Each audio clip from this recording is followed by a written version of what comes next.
Bem-vindos a mais um vídeo.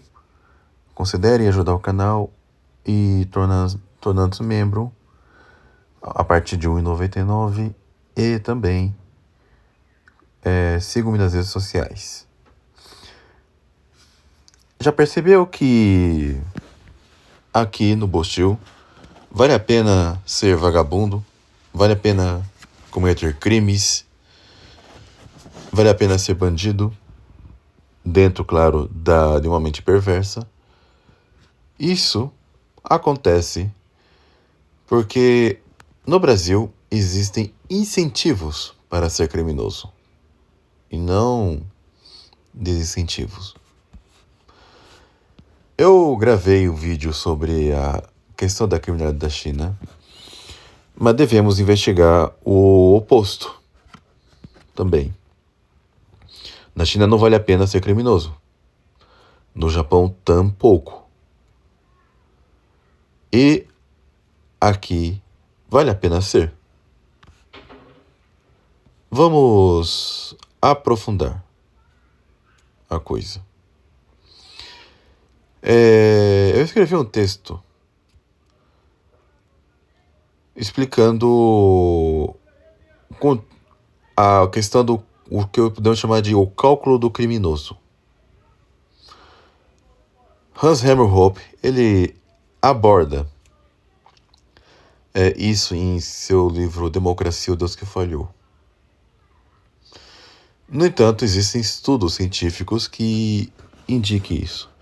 Claro que eles vão dizer, não é exatamente digamos assim, a rigidez da pena, a severidade da pena, mas a certeza de ser pego e com que rapidez.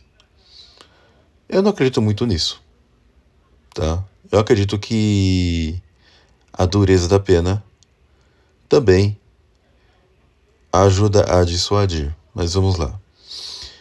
Eu vi o livro de um liberal, que infelizmente perdi porque esqueci de salvar. É um vídeo do Rafael Heide, que estava em uma página que eu não lembro o nome, tá, meus amigos? E sem querer, eu fechei o aplicativo e não vi mais. Mas não importa, né? O que importa é que eu gravei bem o conteúdo do vídeo e depois escrevi o texto, porque eu já vi esse tema em outro lugar. Então, sobre o que move os criminosos a cometerem crimes. Além, é claro, da malícia. O cálculo de riscos e benefícios envolvidos no crime. Isto é, se o resultado, em caso de sucesso, compensará os riscos assumidos. Esse liberalzinho até tem um ponto muito interessante. Hans Hermann autor alemão austro-libertário, em sua magnífica obra Democracia, o Deus que Falhou, também lança luz sobre esse problema ao mostrar que os criminosos tendem a fazer um cálculo de risco mental. O cálculo de custo-benefício do crime, isto é, o cálculo entre o custo a ser arriscado e o benefício subjetivo a ser almejado. Lembre-se, né? Isso daí é alta preferência temporal, tá? Veja que o cara está disposto a fazer algo absurdo, envolvendo graves riscos, em troca de um bem meramente temporal. Veja só, o ganho esperado. O dinheiro, poder, status, prazer. Custo esperado. Probabilidade de ser pego e gravidade da punição, os desconfortos não monetários. Assim, se o cálculo lhe parecer positivo, ele age. Justamente por realizar esse cálculo é que chega à conclusão que, no Brasil, quase sempre vale a pena cometer crimes. Imagine você mesmo se não fosse honesto. Você roubou fortuna, é preso, cumpre uma pena, um tempo mínimo e depois sai. Na cadeia terá comida de graça, visita íntima e até acesso ao celular. O judiciário brasileiro, em vez de desincentivar, acaba servindo como incentivo à criminalidade. Na pior das hipóteses, você apenas não conseguiu usufruir da fortuna que roubou como queria, mas seguirá uma vida não muito pior do que a que tinha antes do crime. No país onde a pena é mais severa, como China e mais recentemente El Salvador ou mesmo Japão, esses incentivos desaparecem. No Japão não vale a pena correr o risco de ser preso por meses e acabar numa prisão onde é preciso trabalhar para garantir a própria comida. Isso mesmo, meus amigos, se no Japão se você não trabalhar para comer, você não come, vai passar fome, tá? Sob vigilância constante, os presos não têm paz, tá? E com todas as correspondências lidas antes de serem entregas.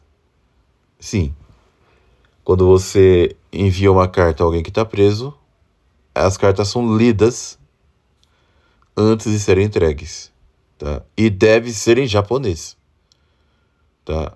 E deve ser em japonês.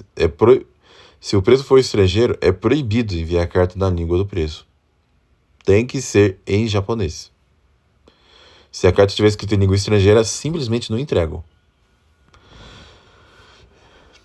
tá?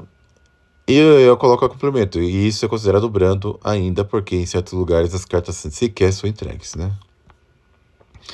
A realidade mostra a seguinte lição teológica, ou que confirma o que foi acima exposto praxeologicamente, que a lei deve ordenar o homem pelo temor da punição. Isso está na Suma Teológica, Prima Secundae, questão 92, artigo 92.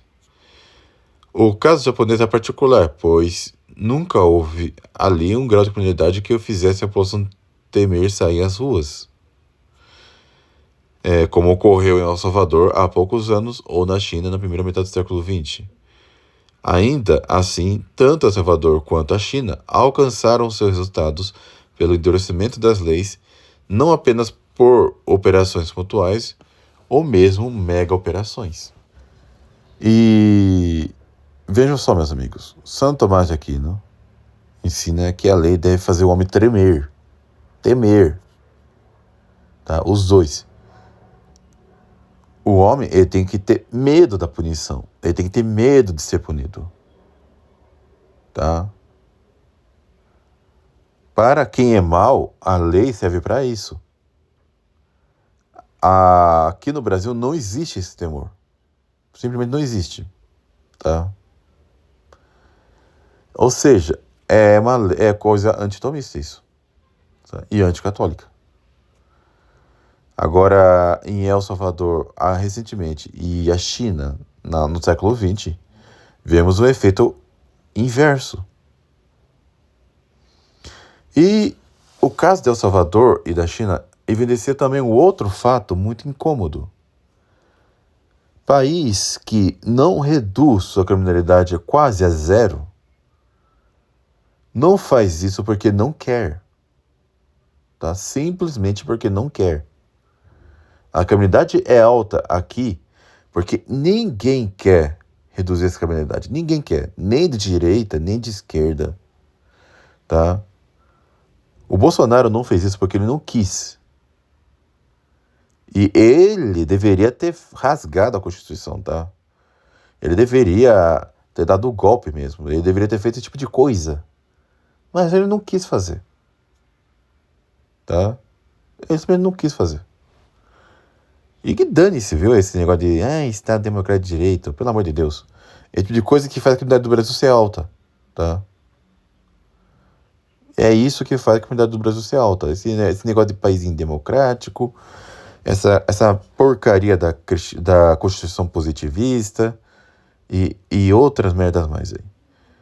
O Brasil, o próximo presidente do Brasil que quiser acabar com a comunidade, ele tem que imitar o Deng Xiaoping, tá? Aliás, tem que ser pior do que ele. Tem que ser mais duro do que ele ainda por cima, tá? Porque eu acho que a comunidade do Brasil atual deve estar pior do que o da China antes da época dele. Tem que ser alguém pior, tá? Tem que empreender milhões, tem que churrascar dezenas de milhares de pessoas, ou centenas de milhares de pessoas, sem dó, e fazer os bandidos tremerem mesmo, tremerem na base, tá? Até a índice de homicídio se reduzir a quase zero. No caso da China, 0,44 homicídio para cada 100 mil habitantes. E no Japão é 0,2, menos ainda. Vamos lá.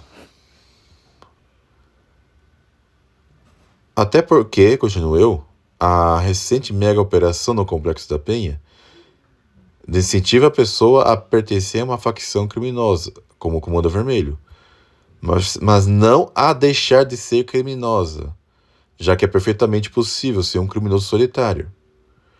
Né? Se fizesse um monte de mega operações, pode desmontar essas facções, mas não vai necessariamente acabar com o crime. Tá? Tem essa questão aí.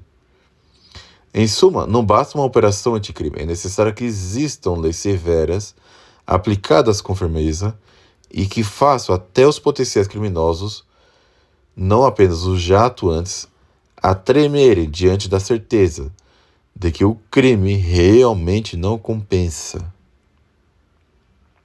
Tá? Tem que haver certeza também. Entenderam?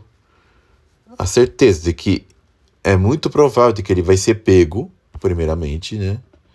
O criminoso pensar assim, é muito fácil eu ser pego, porque tem que colocar policial em toda parte. E também, e se eu for pego, eu vou me ferrar. Tá? Eu vou ficar anos preso, vou apanhar bastante. Quiçá ser morto. Então não vai valer a pena fazer esse cálculo. É assim que tem que ser. Tá? Então, não adianta ficar defendendo essas politiquinhas aí de ressociação, essas porcarias aí, meus amigos. Tá? Não adianta. A maioria desses bandidos, quando saem da cadeia, eles reincidem. Porque eles sabem que não vão ficar muito pior do que estavam. Tá? Vão ficar dias presos e ainda por cima vão reincidir. Às vezes de forma até pior do que antes. Então é isso, tá? Com cidadãos de bens, devemos dar liberdade. Tá? Liberdade para aprender, para trabalhar e outras coisas mais. Para esses criminosos, devemos ser ditadores mesmo, tá? Temos que ser sangue nos olhos mesmo. É assim que devemos ser, meus amigos, tá? Assim o governo deve ser. Tá? Com o cidadão de bem tem que ser que nem o Milei. Com o bandido tem que ser que nem o Deng Xiaoping. Tá? E as somas dos dois tem que ser que nem o São Luís. Então, sabe, conhecendo esse cálculo que o criminoso faz, sabemos o que devemos fazer para combater o crime. Não fazem isso porque não querem, tá? Esse é o fato. Não fazem porque não querem. Então, eu vou ficando por aqui. Fique com Deus e até um próximo vídeo.